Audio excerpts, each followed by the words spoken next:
Hello, I'm Dr. Naimushin Hamad, and this is my presentation, Switching to Online Learning, the Egyptian Student Experience.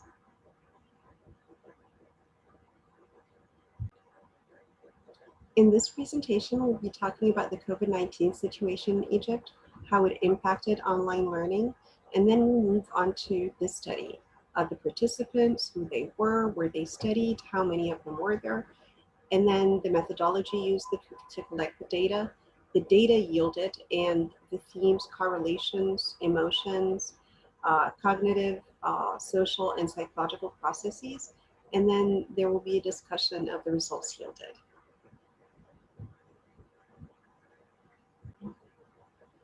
So the first case of COVID-19 was announced in Egypt back in March of 2020. And by March 19th, the whole country was on lockdown.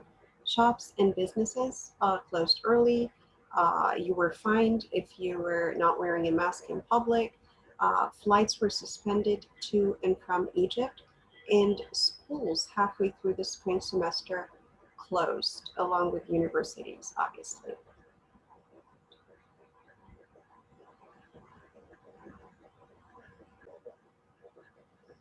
How did this impact education in Egypt? Well, last year in the spring semester, when the Ministry of Education announced that there were cases of COVID-19 in the country and amongst school students, and in order to protect the teachers and students, the spring semester was suspended.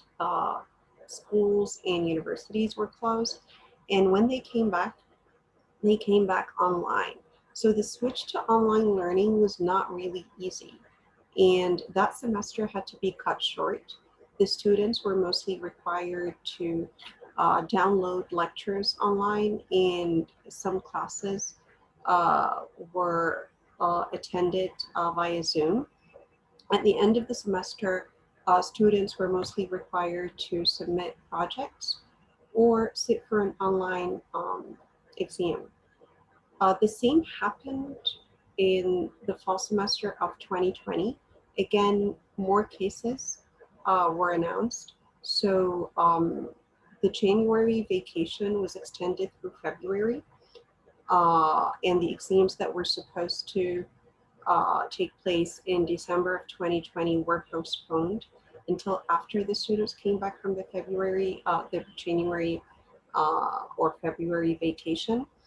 And the semester ended earlier than had been scheduled, again for fear of the teachers and students being threatened by the COVID virus. But how did the move to online learning actually impact students? Well, global research tells us that students really suffered. It was not easy for them. Although they were in their own homes and they should have been comfortable, some of them were even in bed in their pajamas when they attended classes. Still, the idea that they could not go out or go to campus or see their friends and teachers was not easy for them. They actually suffered. They experienced adverse consequences from isolation, loneliness. They suffered depression, anxiety. They were stressed out. And it was especially more challenging for females than males, because females are usually expected to balance home chores, provide support for their families, as well as take care of themselves and their studies. So it was not easy for them doing both. It was more difficult than it was for their male cohorts. The situation in Egypt was not that much more different from what happened to other students around the world. So again, students, some of them said they were depressed, they were stressed out, they were lonely, they needed more support, which they couldn't find. There is no counseling. They had no access to counseling centers that would help them get through that period. Even if it was online and students had access to it, they said it wasn't as effective. They wanted that human contact. They missed it. Some of them overslept. Some of them didn't sleep at all. Some of them overate. Some of them were malnourished, they were frustrated and overwhelmed, they had an issue with time management. And again, women suffered more than men for the same reason. Again, they were expected to be the ones providing more support for their families and managing the household, in addition to taking care of themselves and completing their studies. So that was not easy either. It was not all bad though. The good news is there were some positives that came out of the experience for students. Luckily, most students were tech savvy, so they did not have any angst dealing with technology, downloading their lectures, using Zoom to train their classes. That was the easy part. Of course, they're used to it because they're frequent users of social media. So that was a plus.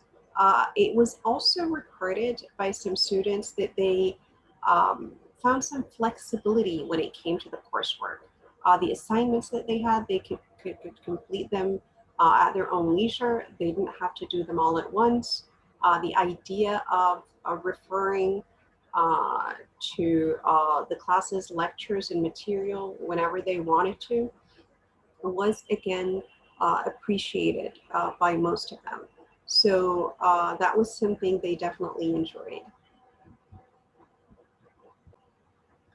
On the other hand, there were those who suffered, those who were not that tech savvy, they were not used to technology or using Zoom to join their classes or meetings, or were not familiar or computer literate, still suffered. That was an issue. Internet connectivity was another issue that was reported. Students would get disconnected the whole time, and there was a sense of demotivation and demoralization. Students felt demoralized. They weren't that keen on completing the semester. They again felt alone. They could not connect with their professors as much as they did on campus or with their classmates. And they understood that.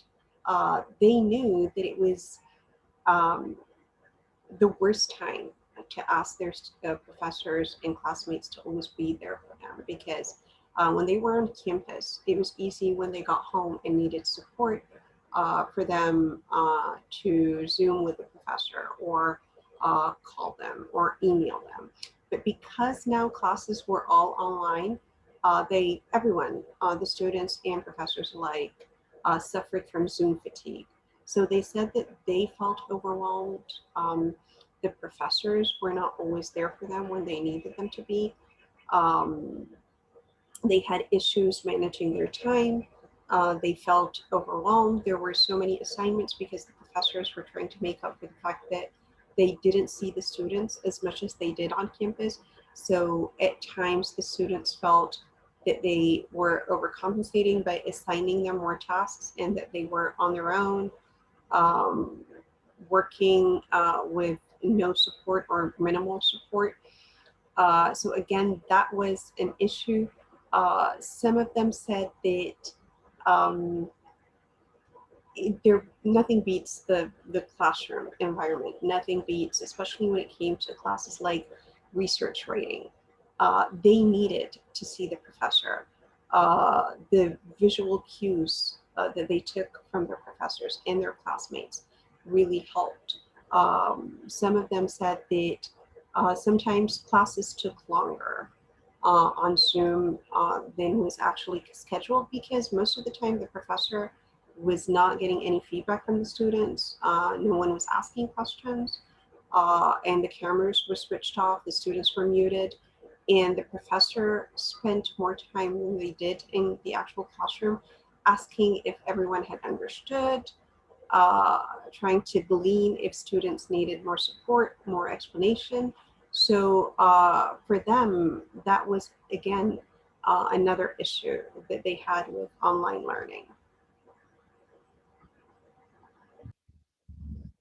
So in order to examine and look closely at how this move to online learning impacted students in Egypt, data was collected from 26 students studying at a private university in Cairo, Egypt. And they were asked to email their answers to a very simple prompt, which is, how did you feel about the switch to online learning? They had to talk about their personal experience, what they enjoyed, what they struggled with through that simple prompt. That was back in June of 2020, which was the spring semester. They required the students to move from face-to-face to online learning.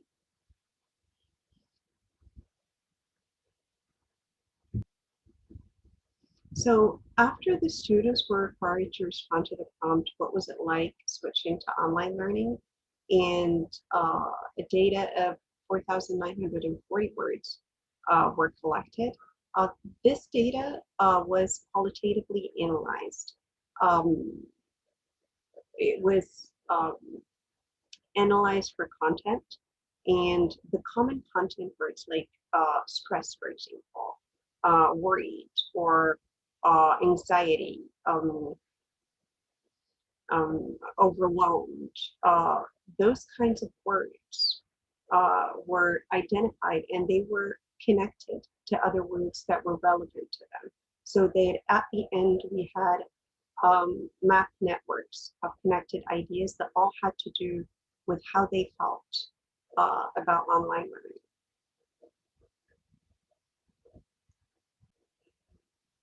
The tools that were used for data analysis didn't just allow us to see what words or what themes were significant and frequently used by the students to describe the experience, but they also allowed us to see what themes were correlated and how strongly correlated they are. And eventually we were able to diagram all those relationships in the graph. To ensure authenticity, certain themes as the data was analyzed were excluded, like lexicogrammatical correlations or idiomatic collocations. And that left us with the most common themes that really focused on the school and learning and the experience. So most occurrences and most common themes had to do with online, semester, classes, learning, class, courses. Time also featured their experience, professors, and able.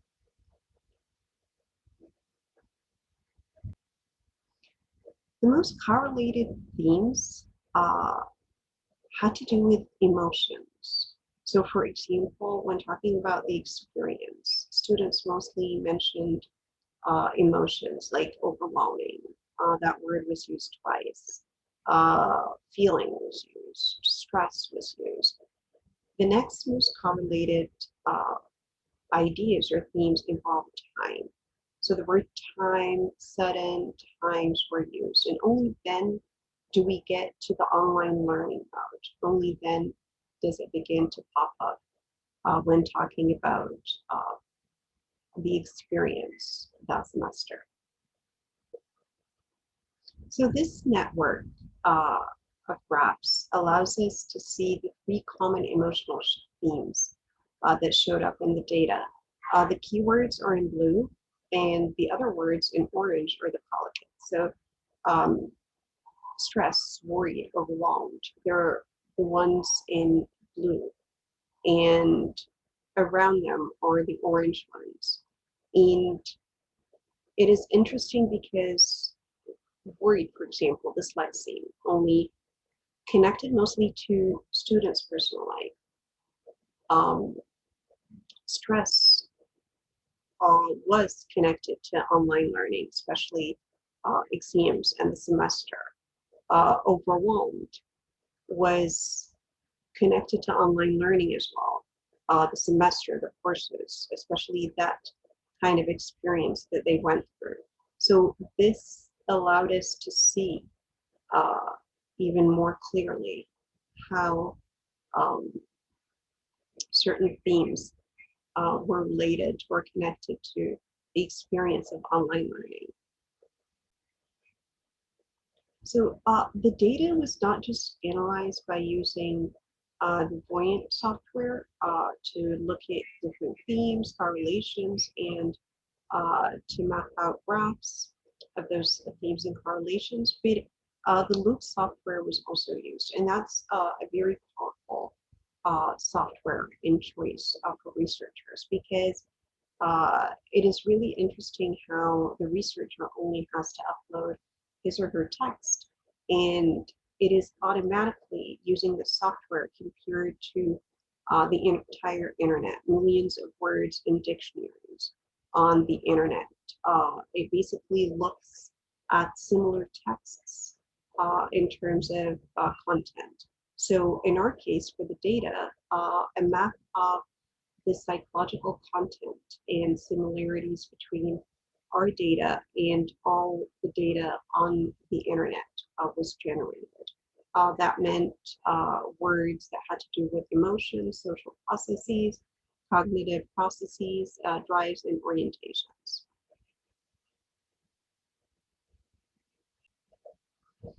So what did the analysis using the Loop software reveal? Well, when it came to emotions, especially negative and positive emotions, it turns out that for Egyptian students, the experience or the emotions associated with the experience of the move to online learning was less positive than the norm. It was at 3.39, and that is lower than 3.66. It is associated with informal personal rating, like blogs, for example.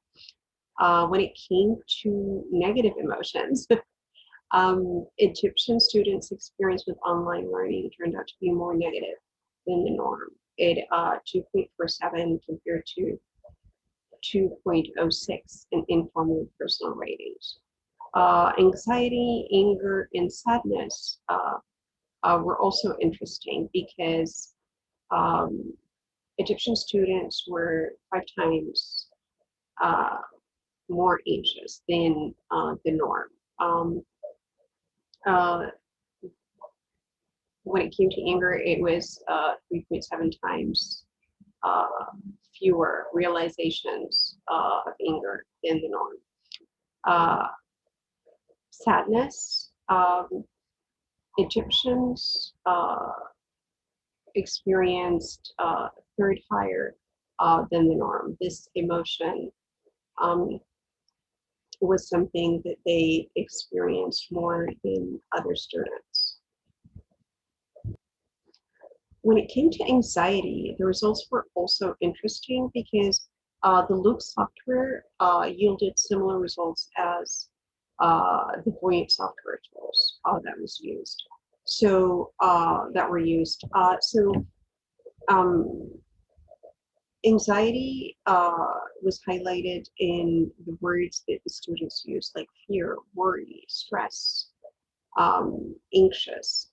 And it was noticed that when talking about anxiety, the students were mostly referring to their personal lives more than the online learning experience. So for example, these are lines taken directly from the students' emails. And one says, there's a feeling of fear and worry for my family. It has nothing to do with learning. It has more to do with the family and online learning. Another said, I'm still stressed over the possible connection errors that can happen and worried about how much longer this lockdown is going to take.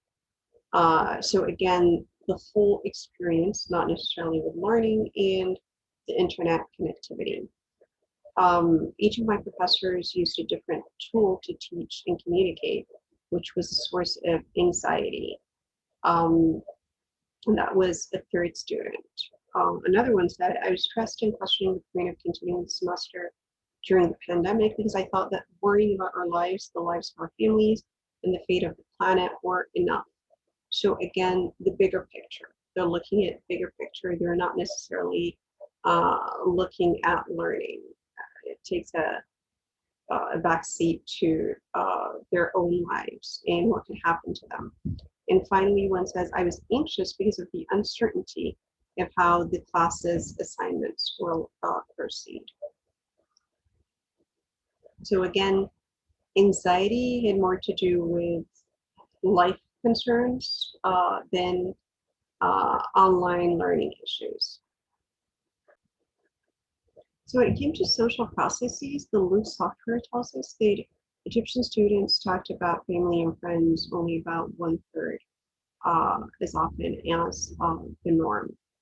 Um,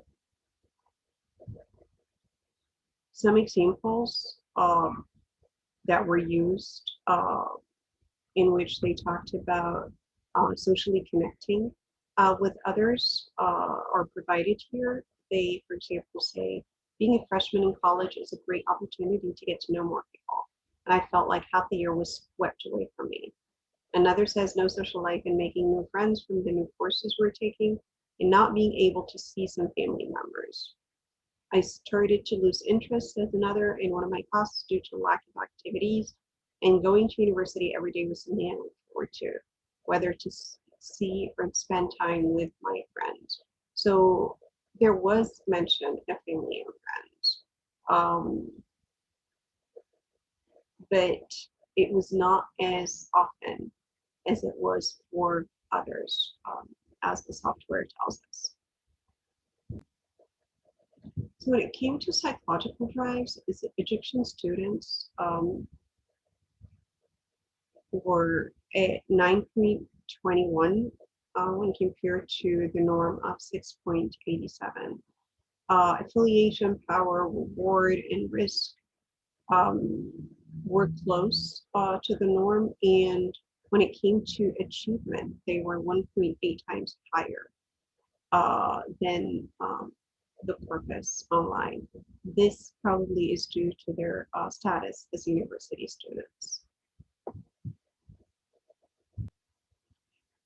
When it came to the cognitive processes, the norm was at 11.58, and the data for Egyptian students in the study was at 15.74. This again might be due to the fact that the participants are university students. But they realized 1.8 times the norm of causation words, reflecting the relationship between pandemic and online learning. Discrepancy words and words for tentativeness, certainty, and differentiation. They were all very close to the norm as Egyptian students. And the discrepancy words show their sense of unanticipated outcomes in tentativeness, certainty, and differentiation are words that show a sense of themselves as experts or not. When it came to insight words like think, know, understand, that show their self-concept is reflective or perceptive, it was a little bit more interesting because they were at 1.57 of the norm. So it's really interesting how they self-reflect and perceive themselves. So another thing that the Loop software does is it uses the Box-Jenkins time series. And this is a methodology that analyzes and presents data and results that have to do with time. So it uses the ARIMA mathematical models to quantify time values at the present time for the data that was uploaded. In our case, it was the data from the Egyptian students. And it compares it to all the data on the internet the same way, only this time it looks at and quantifies the time values in both data sets. So what did this analysis in terms of time reveal about Egyptian students or the ones who took part in the study? Well, it was again very unusual because it showed that they were more focused on the past than on the present. There was a more frequent realization of past and less of the present. This is again really interesting and unexpected because Online learning creates that sense of urgency and immediacy. Uh, you don't have time to dwell on the past. You're either thinking about the now and what you have to do, um, and the work uh, that is ahead of you in the future, or that you have to submit and complete now. Um, for Egyptian students, it was a little bit different, although uh, their thinking or realization of work and thinking about it, the time dedicated to it, was 4 times higher and more frequent than the data on the internet available. And um, they had a less realization of leisure. They did not have time for fun. Again, this could be due to the fact that they're university students, they have more responsibilities, uh, how it really inadvertently takes up a lot of your time without you being aware of it. Being online, that is the whole um, learning experience, the stress causing you to become more focused on the past and how things were before you moved online.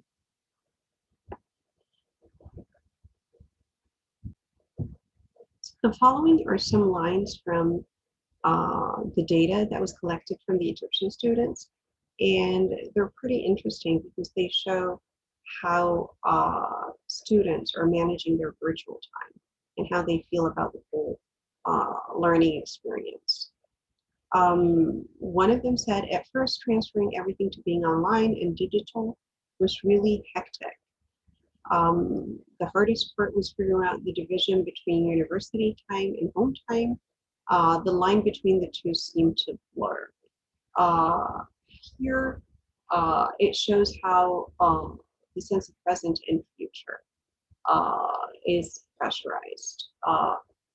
It takes time for them to figure out how to work and submit their work and approach the online experience. And even though they've had years to do that, but now that they moved at home, there are no boundaries. They don't know when and how to draw the line. They're at home where they're not supposed to be working, yet they are working and they're on their laptops. The laptops that were used for fun and leisure activities are now being used for learning. So how do you stop? How do you make sure that you're not taking away from home time or university time? So again, that was something they had to work on because they obviously struggled with it. Another student says deadlines were uh, flexible, and yet another says I had to repeat the recorded lecture between 2 to 3 times in order to be able to understand the content, and that was really time consuming. I would work for 14 hours straight, said another, and sleep for 2 hours only. Then the cycle would repeat. So again, yes, it was flexible. They got to do everything from the comfort of their homes, but again, it had its flip side. When do you stop? How do you draw the line? Teachers also needed to understand that this was added pressure on the students. They really were clueless as to how to manage their time. Another student said there were professors that would give us a more intense load to compensate whatever physical work we had to do in class, and their thought process would be, well, the students are locked up and have nothing else to do, so I'll throw this heavy weight at them. And one of them said, I hope that we return back to face-to-face classes because I think the majority of us and teachers are suffering from online learning. So again, they're trying to emphasize how there are no boundaries between the end of class and the start of their own me time, if you will. This meant that universities, professors, teachers needed to take a harder look at what they were assigning students. They had to look at the number of assignments, the readings, the lectures they were sending even, because the students were obviously, as we can see here, they missed the past experience of being on campus. They had more time to learn and to have fun and socialize. So this is something that needed uh, revisiting by the professors if they wanted to help the students. So what do we make of all those results? Well, let's go back to the first major result, and that was how the most frequently realized themes were those learning related. What does that mean? What do we make of that? What do we take away from that for future studies and for classroom teaching and learning practices? Well, we know now from the results that the most common correlations were emotional. The themes that correlated with this experience were mostly emotional, and they happened to be negative.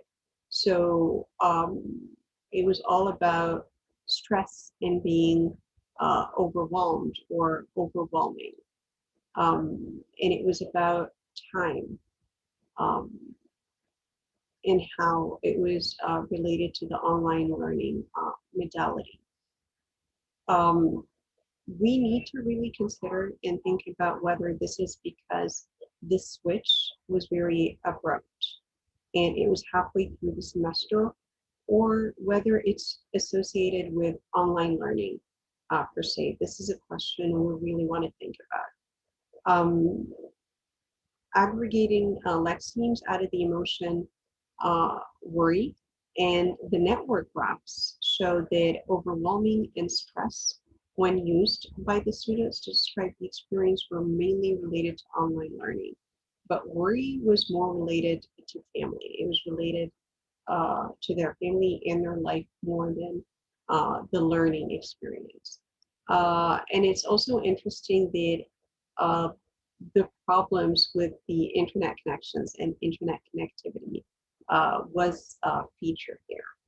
Now, this is again really important and critical to continue studying and examining all those different themes and what it means, especially if we want to carry on with online learning, if we want to keep that modality alive and um, consider moving some classes or some universities to that modality permanently, we really need to think hard about this after the pandemic is over, and more data needs to be collected and more analysis needs to be completed.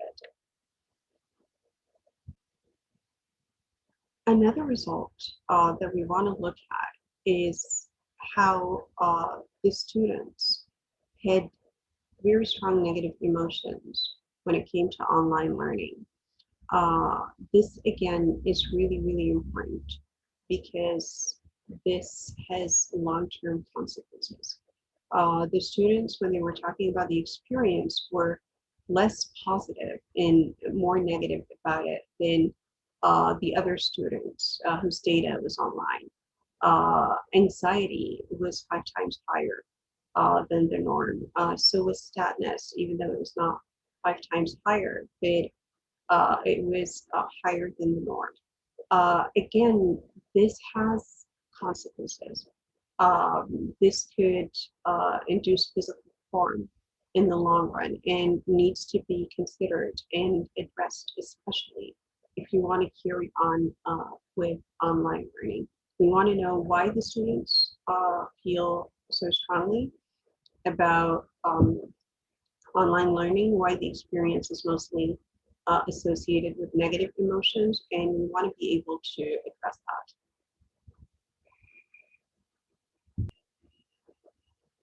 that. Psychological highs were fairly typical, but for Egyptian students, the social processes were reduced. The data and the analysis shows that um, the Egyptian students discussed family and friends only about 1/3 as often as the norm. Now, This means that there was less social interaction for them, even when they were at home because they were working online. Again, we want to look at how we can offset that. What can we do? Do we need to increase perhaps online activities in group work? Do we want to make sure that we have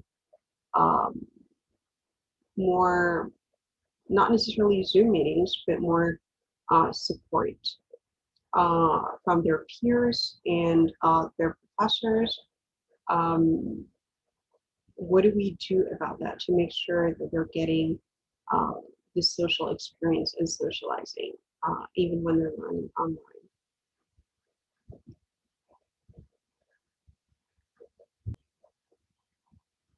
Cognitive processes differ from the norm in the areas of causation and insight words. So we saw from the results and the analysis that causation words mainly linked to online learning and stress. The fact that Egyptian students in this study were close to the norm when it came to tentativeness, certainty, and differentiation is suggestive. We would expect university students to realize more frequent words from these dictionaries than the norm. And this suggests that online learning really undermined their sense of expertise, which is not something we want to see with university students. And this was really obvious when um, we looked at the words think and know and saw how and what that meant for them as experts. So this is something we don't want to ignore. We might want to engage in longitudinal studies of students' response to online learning. So again, we can address that in the future. Again, we want to look at how online learning is really affecting students when it comes to time, because their sense of time is strongly impacted by online learning. Uh, they miss the past. They were nostalgic for face-to-face learning. They talk more about the past, less about the future and the present. Um, they were overwhelmed with work and had a lot less time for leisure and fun activities. Um, Again, perhaps we might want to consider group activities, more interaction. And yes, we do realize that students need breaks. They need to be able to learn how to manage their time, to draw lines, when to stop. We also need to consider the workload we're requiring them to complete. This, of course, may get better as they get used to online learning, but again, it is something we want to look at. And this is what we want to take away from the study. These are my reference and references. Thank you so, so much.